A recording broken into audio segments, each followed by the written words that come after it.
Today we're going to work on the test review worksheet number 1.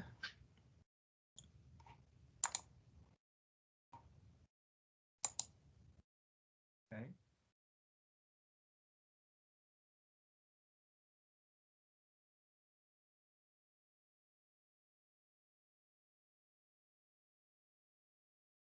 Okay, let me just go through.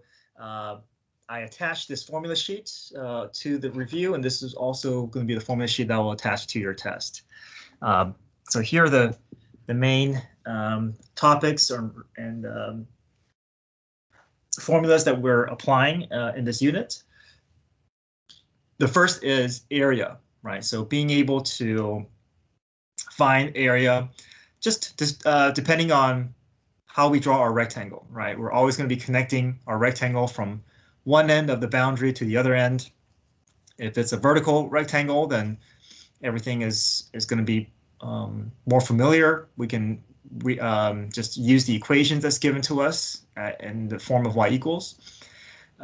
If our equation or if our rectangle is horizontal, then we have to do right minus left. And anytime we see anything horizontal, we just have to understand that it's just going to take more effort and in terms of the setup that's required in the beginnings, because the equations need to be rewritten in the form of x equals.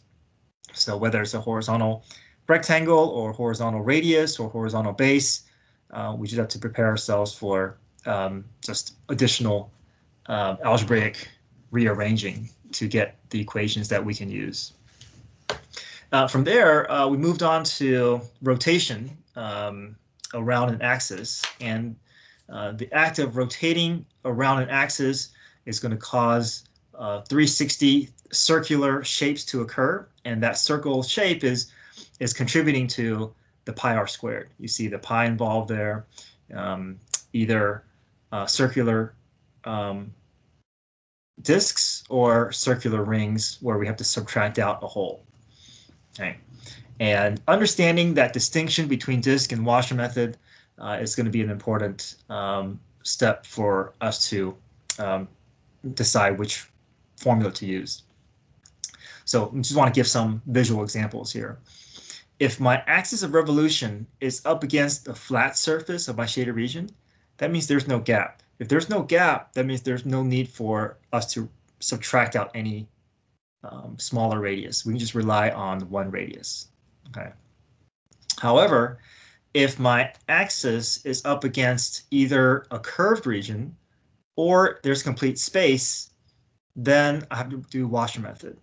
Now, I think most students seeing a complete gap understand this to be washer method, but sometimes students seeing this would feel like they are considering disk method, right? Because they see it's touching. It is touching, but there's still all these gaps on either side, and we still need to rely on rings to subtract out these gaps that's there. Okay. Mr. Yu. Yes. So, sorry to interrupt. Are you screen sharing right now? Oh, I am. Others of you, can you see my screen or no? I can see it. I can see it. I can see it. Okay. Sam, if you want to just maybe exit and come back in again. Okay, I just wanted to check. Thank you. Yeah, thanks for confirming, guys. Sometimes I don't know whether I think I'm screen sharing, but I don't know. All right, thanks. So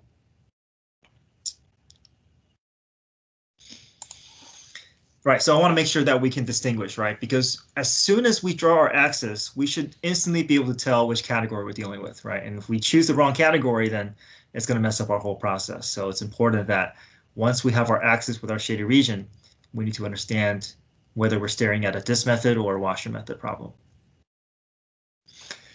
All right, and then after we talked about disk and washer method, we moved on to cross sections of other shapes. Okay, great. I'm glad, Sam, you're able to see it now. This is where we're no longer rotating, right? And the idea is that we're building different shapes on top of the base, and because we're building different shapes, our area is no longer going to be circles. So our area is going to be dependent on whatever the problem tells us. It could be a square, it could be a right triangle, it could be an equilateral triangle, it could be a rectangle, it could be a semicircle. But whatever shape we want to put on top of a base, we're going to insert into this formula. Okay. But if we see a vertical base or horizontal base, we're going to find the distance between them the same way that we did radius, the same way that we did rectangles. So we're going to see a lot of repeated steps, repeated procedures, but the context is going to be different. All right, so let's look at worksheet 1.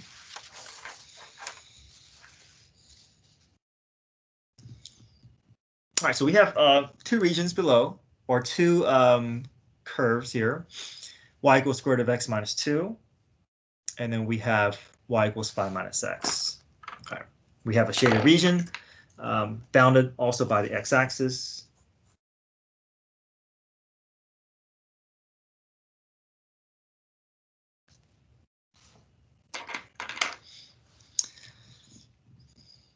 It says find the area of the below region.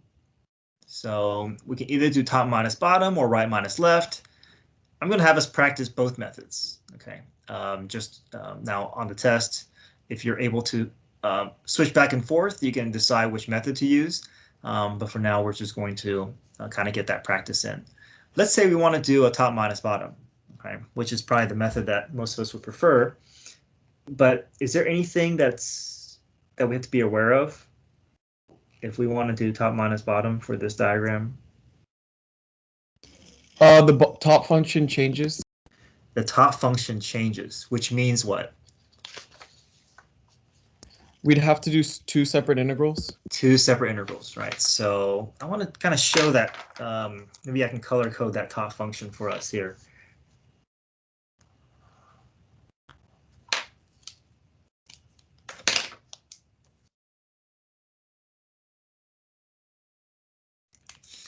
Right, if you imagine we have these vertical rectangles extending from one end to the other end.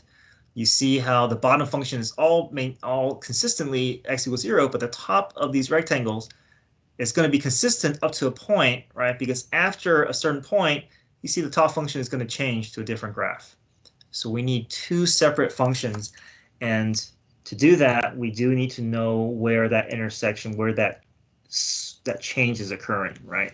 That switch from one curve to the other is occurring. So that's going to be one of the first things that we do. We can start by, we can also just build our 2 representative rectangles. Because we know that we have 2 regions with uniquely different top functions. But our next step is we do need to find that intersection. So I'm going to show using both calculators, being able to find that intersection. So go to y equals. Let's do the graphing first. Y equals root x minus 2 and y equals 5 minus x. After you put in y1, y2, go to zoom 6, get that standard window up and running.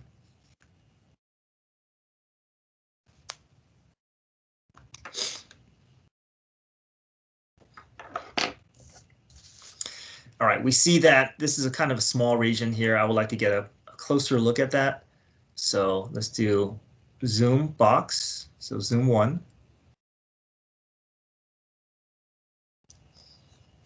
All right, hit enter.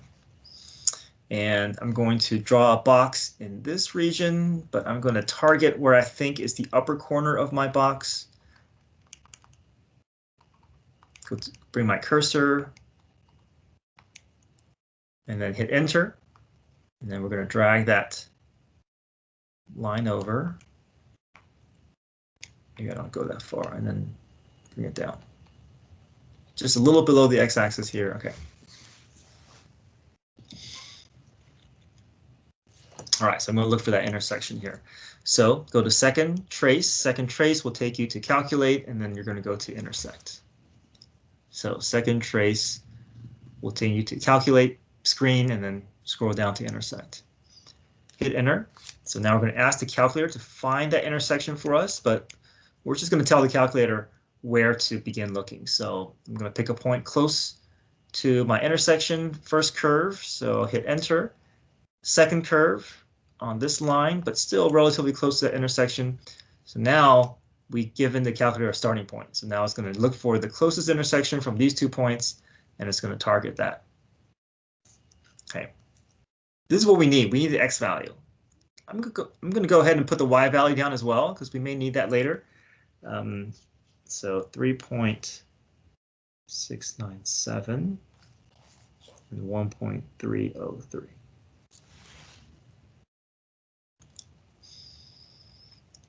Okay. Now, any questions with the graphing calculator, finding that intersection? 36 Pro, we can also find that intersection. Let me label these graphs here. This is the y equals root x minus 2. And this is the y equals 5 minus x. And the bottom of these rectangles are at y equals 0.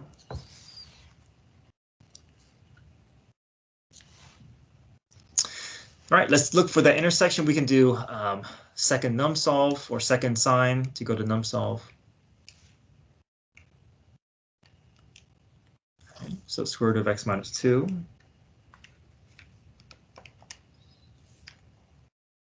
Five minus x.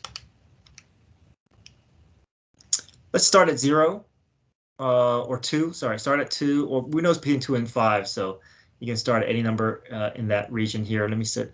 If I can start at 2 or start at 3, and it's going to find that intersection for us. There we go, 3.697. It's not going to find the y value, but if we need a y value, we can get these to be in a different form, and then we can find that y value if we need it later. Okay, any questions with 36 Pro?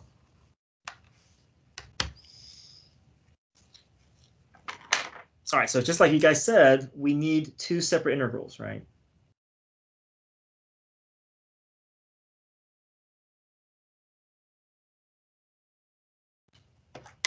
So area, integral from 2 to 3.697, right? This is going to be our, okay, that's x equals 3.697. Right.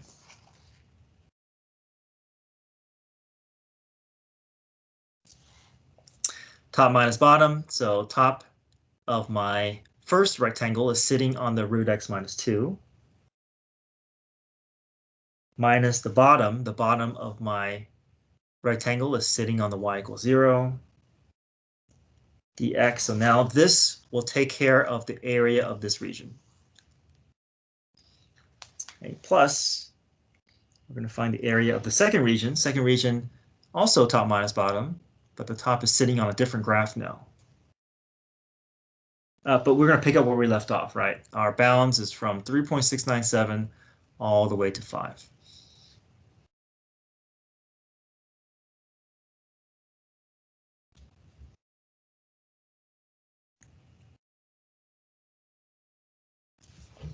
Okay, top minus bottom, 5 minus x is the top, bottom is the 0. Okay, you can drop the zeros if you like, but we're going to just enter this in the calculator, either as separate integrals or you can put it all in the same line. But that should get us 2.323.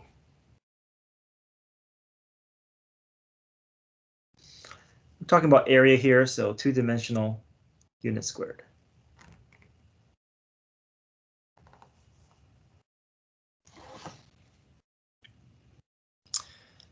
All right, any questions with that setup?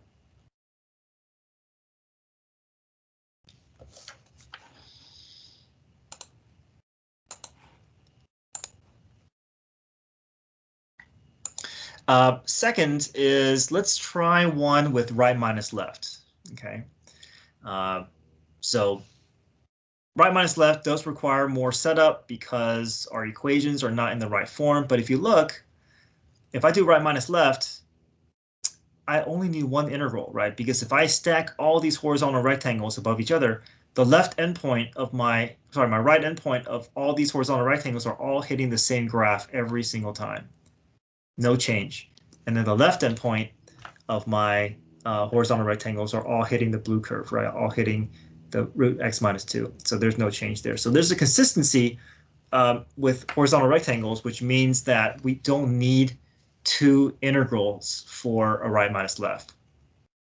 Okay, but we'll just get that practice in. So here's method 2 of using right minus left.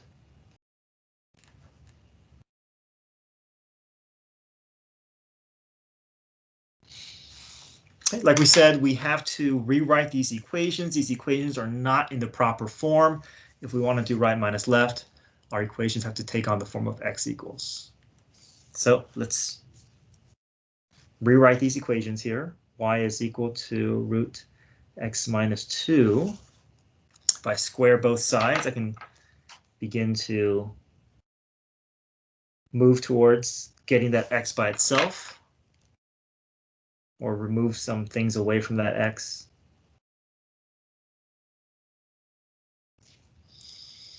Right, add 2 to both sides.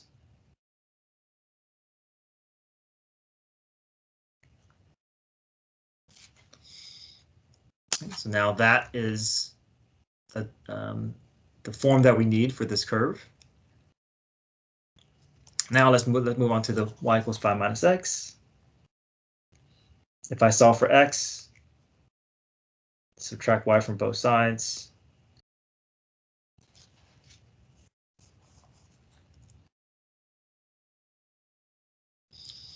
Now, maybe it would be helpful if I redrew the diagram so we don't have to look at all those.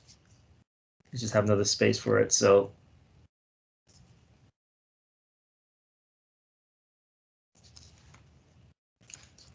my shaded region here, instead of doing top minus bottom, if we think in terms of right minus left, then our rectangle is going to be horizontal.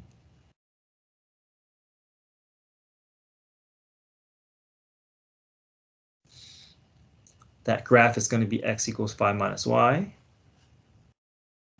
And this curve is going to be x equals y squared plus 2.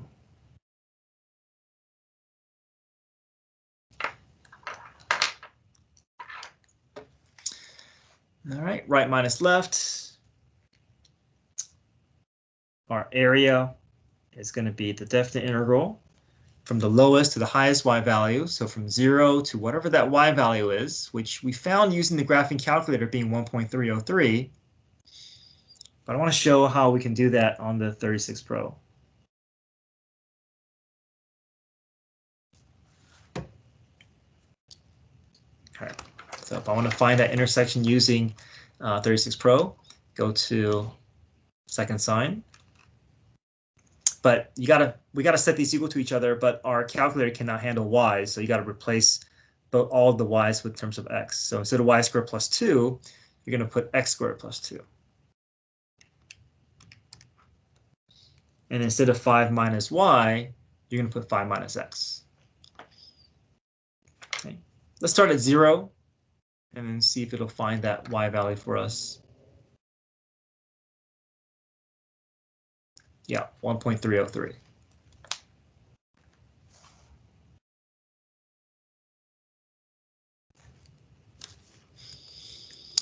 Okay, right minus left. Right endpoint is sitting on the 5 minus y. Minus the left endpoint is sitting on the y squared plus 2. And then dy.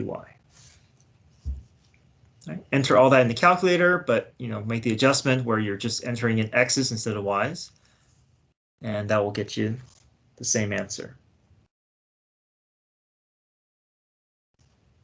But using one integral instead of 2.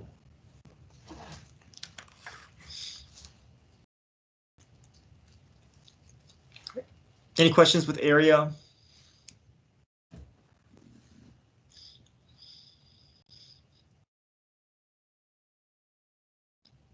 Okay, so we're going to see that this, we're going to be able to carry this down with other problems that we do. So we're going to be able to reuse some of this information from above. So part B, find the volume of a solid generated when the enclosed region. So my enclosed region again here.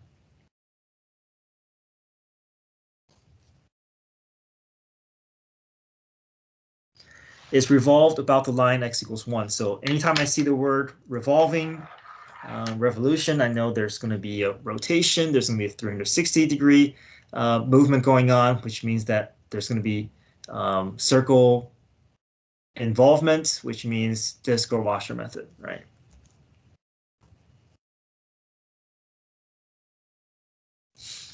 Okay, x equals 1, that's a vertical line that's going to be outside my shaded region somewhere here. Right?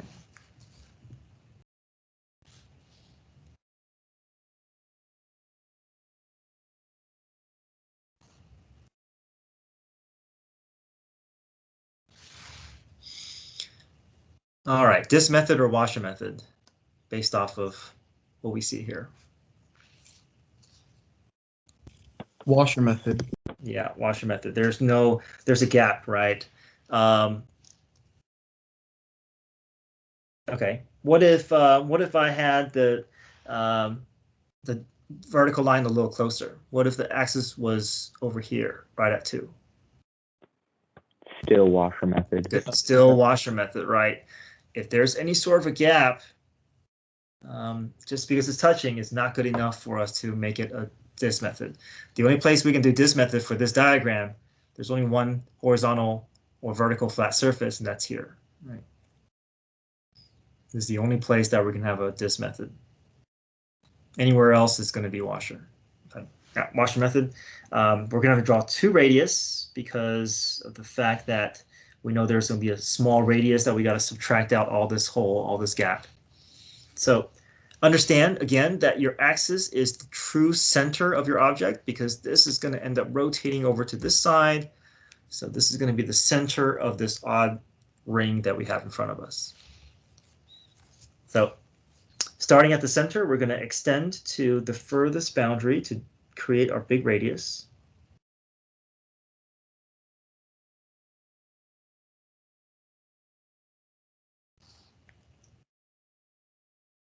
And then starting from the axis, we'll extend to the closer of the 2 boundaries, and that's going to be your little radius.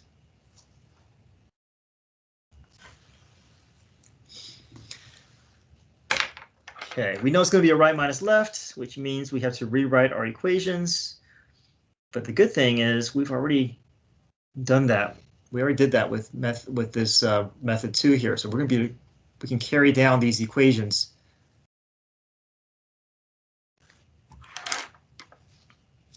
Okay, let me label them here.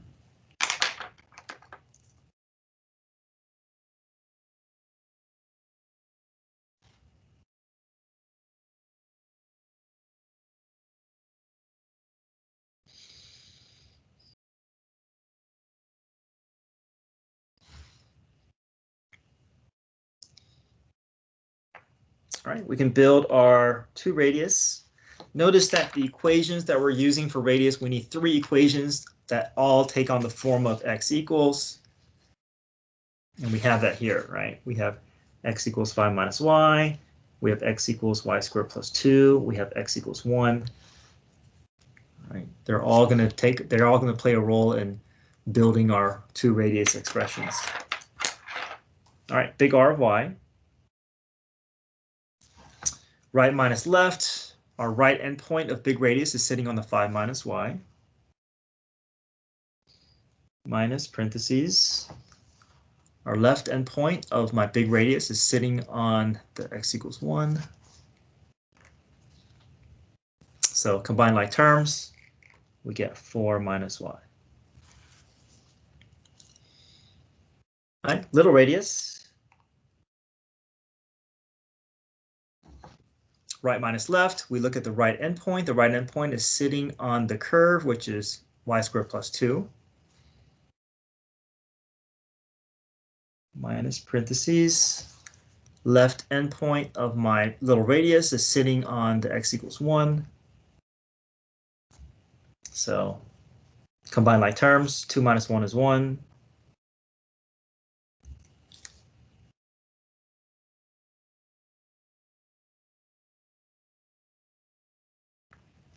All right, we know that this is going to be volume formula for washer method, and we're going to be using this format, right? So write this down here, V equals.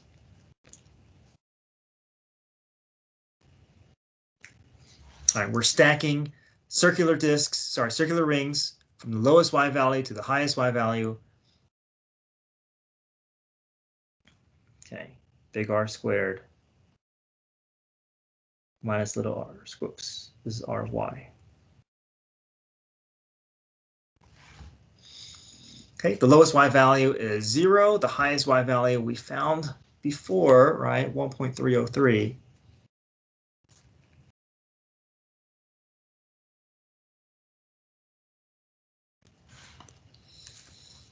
Okay, now we can start inserting into our formula here. Lowest Y value is 0, highest Y value 1.303. Big radius squared minus little radius squared. Make sure that we're always squaring, especially in washer method, we're squaring our radius separately. We can't just merge it together and square it once. We got to take the time to square them separately.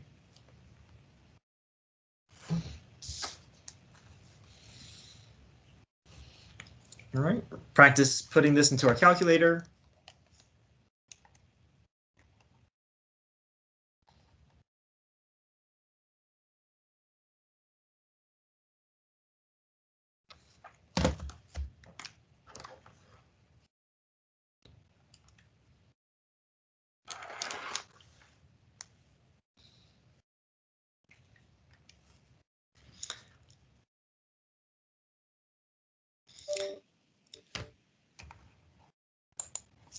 So integral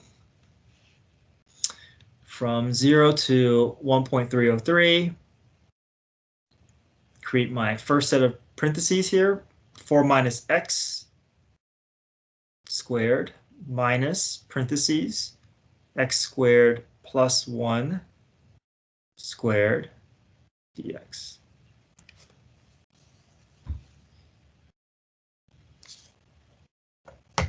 Okay, there's rotation going on here, so when we get our volume, we're going to keep track of that pi.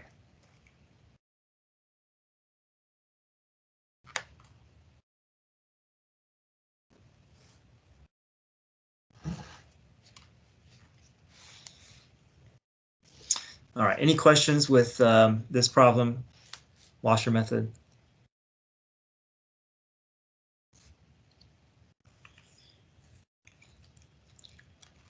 Okay, so part C, this is the newest topic that we did yesterday. No more rotation. Now we're building different shapes on top of this base. So we're going to have different shapes that's going to come out of this page.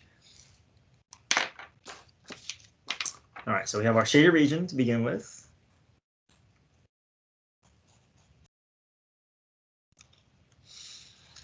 First thing is we got to decide how we want to draw the base. Our base is always going to either be horizontal or vertical. But we're going to be given very specific instructions as to how to draw the base. So this says the cross section of the solid taken perpendicular to the y-axis. So that's going to tell us what direction to draw our base length. So y-axis is vertical, perpendicular to the y-axis. So that's going to be this direction, right?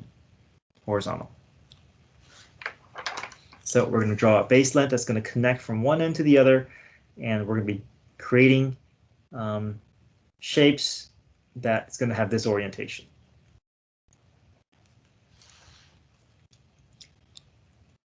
Right minus left, so we can just carry through what we did for part B and part A, method 2, right?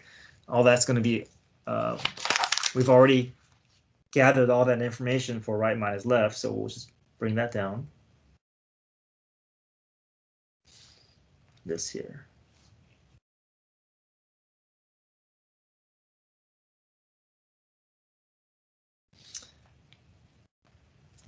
So our base is going to be right minus left. Right is the 5 minus y minus big parentheses for the left.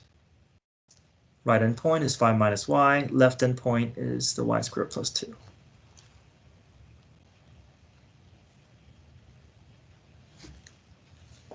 Do a little bit of cleanup, distribute the negative through.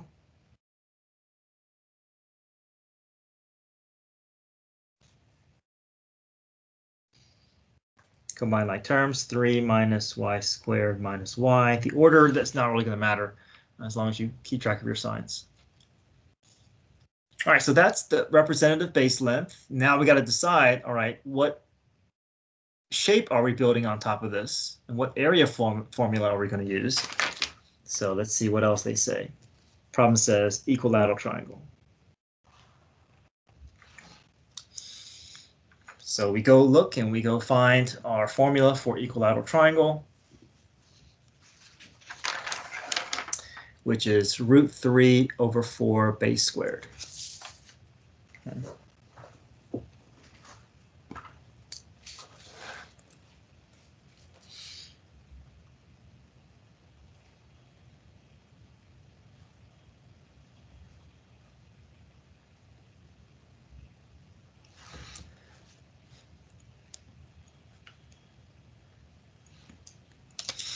So we know that this is our formula, but we have a very specific base now to insert into our formula here. So that's going to go in here.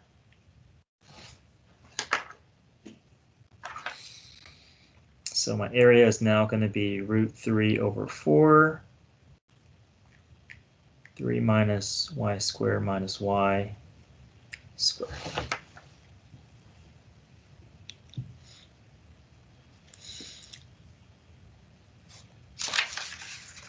All right, so the volume that we're going to be using is going to be this format, right? Volume from y1 to y2 of the area dy.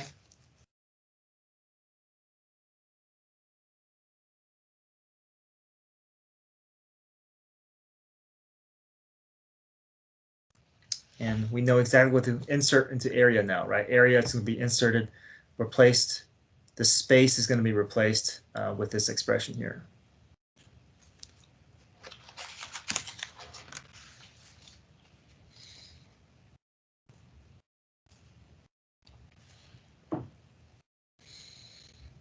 Right, lowest to highest y value. We can carry down our information from before. 0 to 1.303.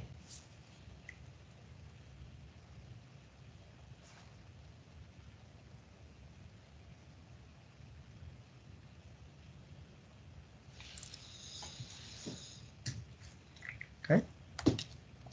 Practice entering this into our calculator.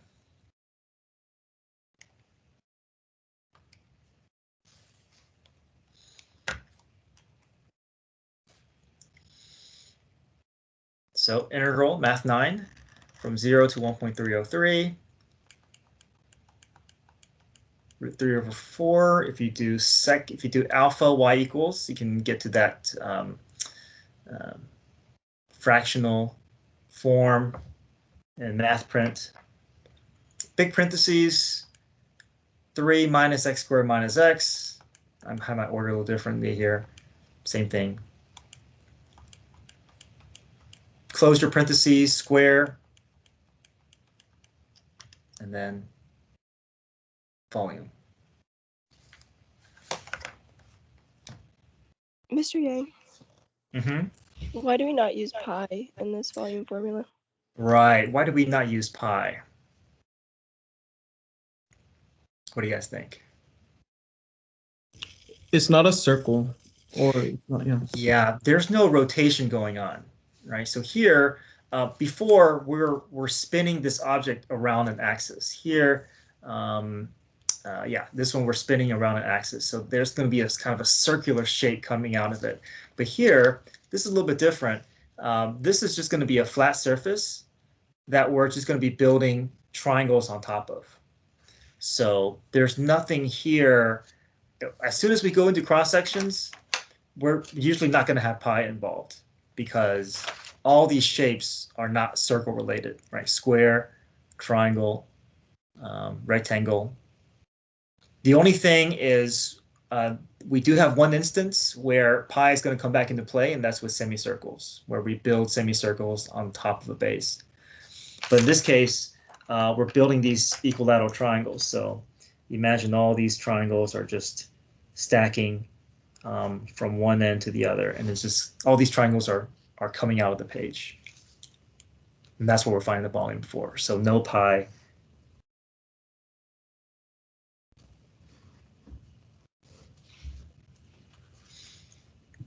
Yeah, so the only time you can guarantee that a pi is going to show up is whenever you see a rotation. Anytime you see the word revolving, anytime there's a spinning, there's a axis of revolution, that's the only time we can guarantee that we're going to have circles. Otherwise, yeah, no circles involved, so no pi.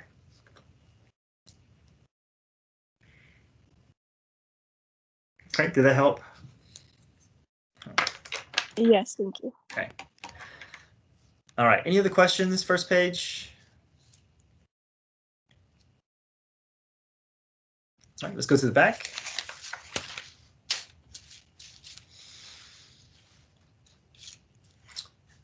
All right, we have the enclosed region here. You got the natural log of 4 minus x. You got the line y equals 1.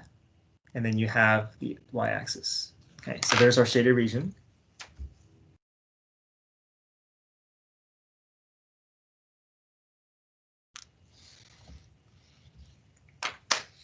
Find the volume of the solid generated when the enclosed region is revolved around the line y equals 1. So you see the word revolving, you know there's a spinning aspect, there's going to be an axis of revolution, we know there's going to be circles involved, and we know it's going to be either disk method or washer method.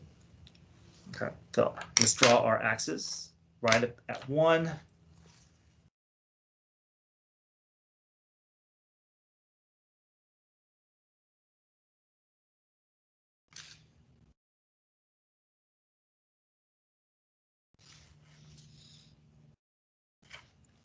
Okay. We should be able to decide at this point, are we going to be applying disk method or washer method? Would this be disk method? Disk method, yep. Up against a flat surface. We don't see any gaps between our shaded region and our axis. So, yep, disk method. No need to have a second radius or second smaller radius to subtract any holes out. All we need is one big radius, which we're going to extend from our axis of revolution to our boundary on the other side, and it's always going to be perpendicular to our axis of revolution. So in this case, vertical radius. Right, so we know it's going to be the top minus bottom. Let's identify what we're working with here. We have y equals natural log of 4 minus x. And down here we have y equals 1. Let's build our radius, big R.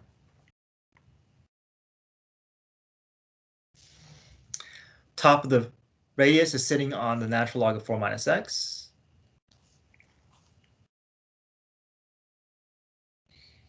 Minus the bottom of my radius is sitting on the y equals 1. So there's my top minus bottom representation of that length for a radius. All right, this method, we know that we're doing top minus bottom, so we can follow our template here, pi from x1 to x2 r squared.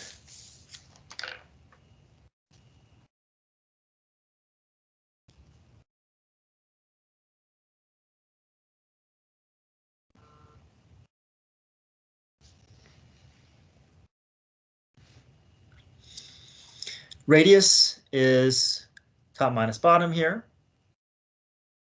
And we can just fill that in, right? But there is missing piece of information. We are stacking these circular disks from this end all the way to this end. And we know we're starting at 0, but we're ending at this x value. And that x value is going to be the intersection. So we do need to find that intersection, which we're going to need. Okay, so we can use numsolve, or we can graph and use the intersect feature.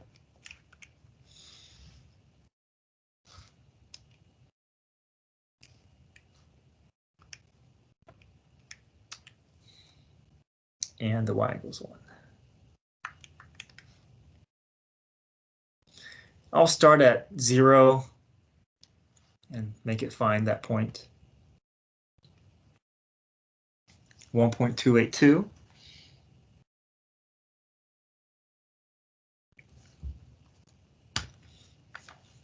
All right, so v volume equals pi integral left to right, left endpoint, left x value is 1, right? That is x equals 0 from 0 to 1.282.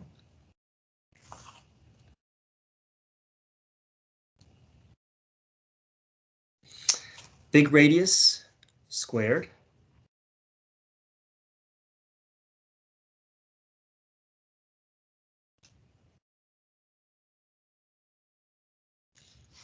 And we're just going to put that into our calculator.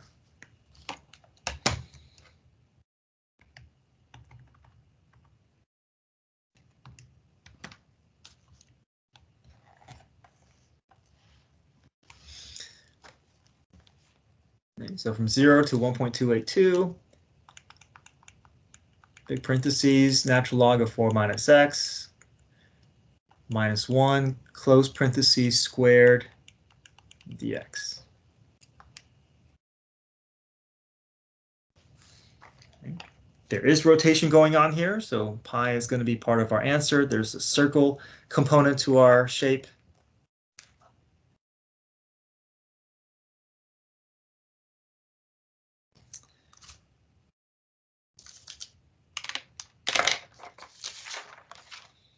I don't need that last 9 if I don't. Just 3 decimal places here.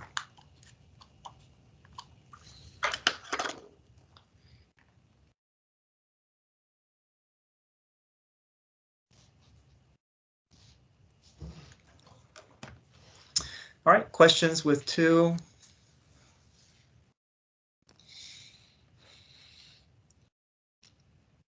All right, part B, find the volume of the solid rotating around the line y equals 2.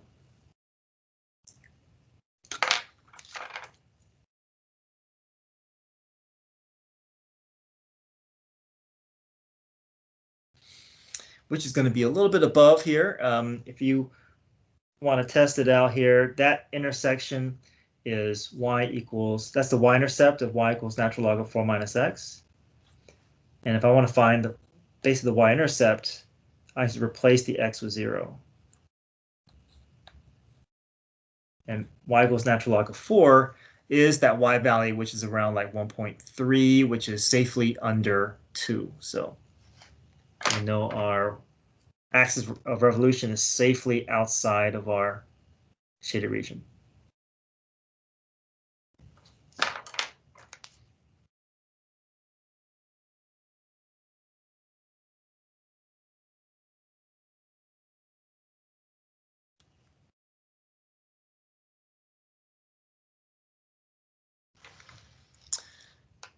Okay, so from here we can tell what's which method to use, right? Disk or washer method here. Washer. Yeah, all this gap, right? No flat surface to touch that shape, that dotted line. So washer method, which means we have to draw 2 radius. Both are going to extend from the axis because this is going to end up rotating to the other side. So this is really the center of my ring here. And we know we have to always involve the center if we want to call it the radius. So center to the furthest boundary, call that big R. From our center to our closer of the boundaries, we'll call that little r. Let me identify each of these graphs here. This is y equals natural log of 4 minus x. And this here is y equals 1. All right, big radius. Top minus bottom. Top of big radius is sitting on the 2. Bottom of the little radius, sorry, bottom of big radius sitting at the 1, so 2 minus 1, which is 1. All right, little radius. Top of little radius is sitting on that dotted line, which is at y equals 2. And the bottom of little radius is sitting on the natural log of 4 minus x.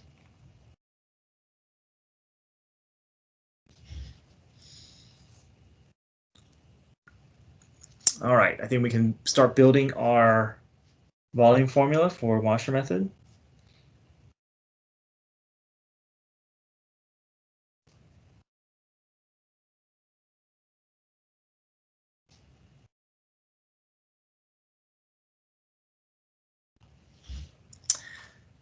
X1, X2, we can use the same bounds as above from 0 to 1.282.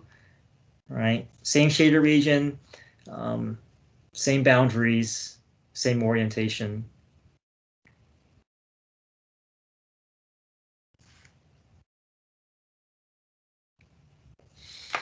From 0 to 1.282. Big radius squared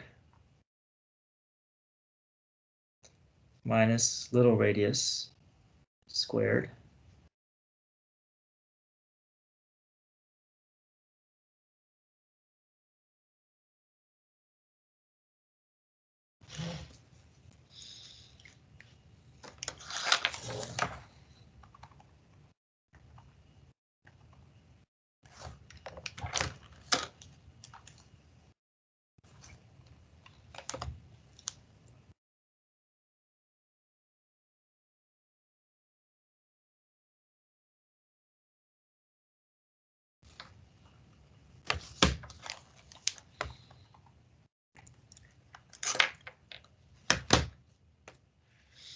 Okay, so integral from 0 to 1.282, 1 squared minus parentheses 2 minus natural log of 4 minus x, close parentheses squared dx.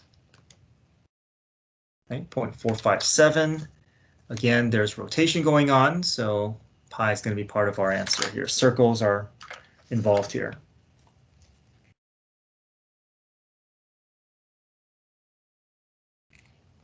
Units cubed.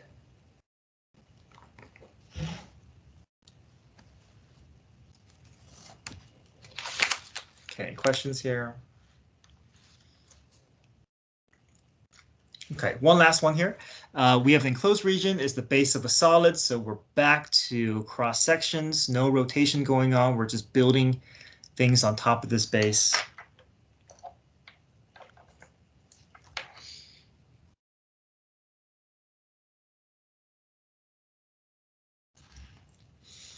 Next decision we have to make is how to draw the base. Do we want to draw the base vertical or do we want to draw the base horizontal? So let's read the explicit direction here. Perpendicular to the x-axis. So x-axis, let's see what that direction is. X-axis is horizontal.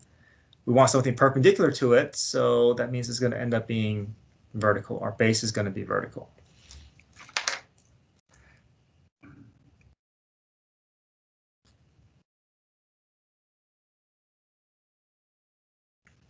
All right, so we have our base length.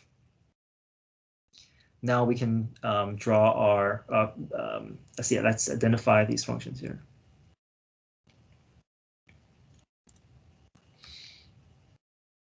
This is natural log of 4 minus x. This is 1. All right, so our base is just top minus bottom.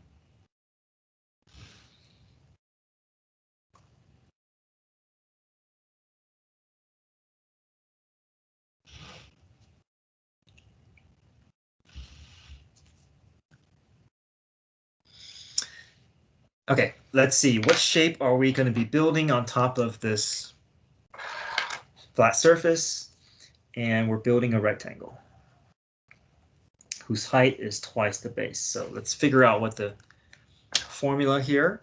Rectangle is just base times height.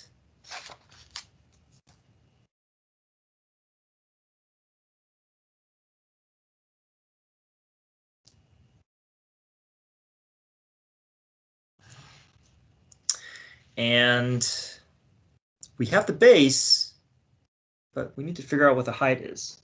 Right? So height, they say, is twice the base. So what do you think? What expression can we create out of that information? H equals 2b. Yeah, and then can you be more specific?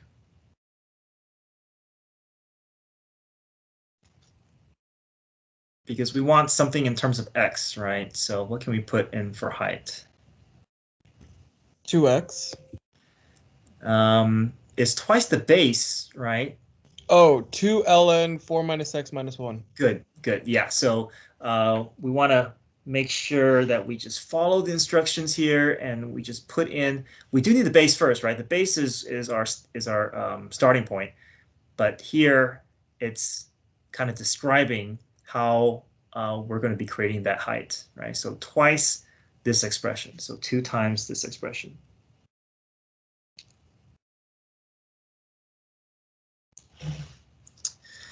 All right, so now I can create my area expression here. Base times the height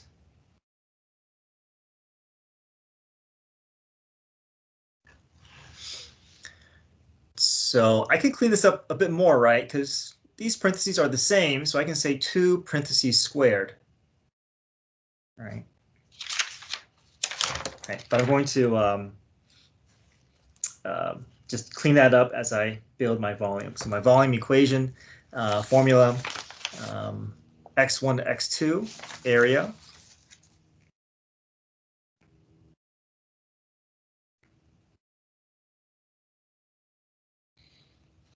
And we can carry down information from before, right? Our bounds is going to be from 0 to 1.282, just like before. Same shaded region, same orientation.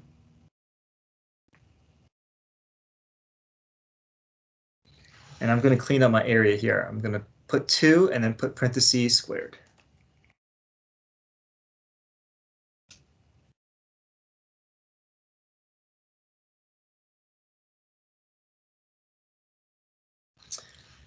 Okay, the rest we can enter into our calculator.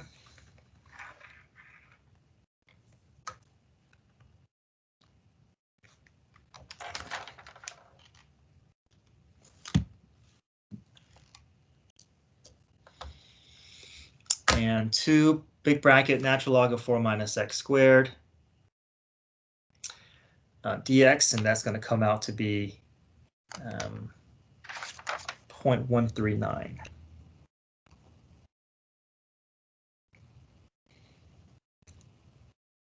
Okay, no pi here, right? There's no rotation, there's no circles.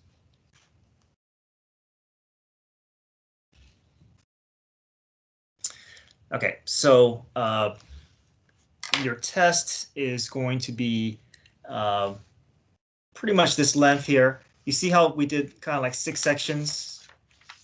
These are kind of like 6 subsections, kind of like 6 problems.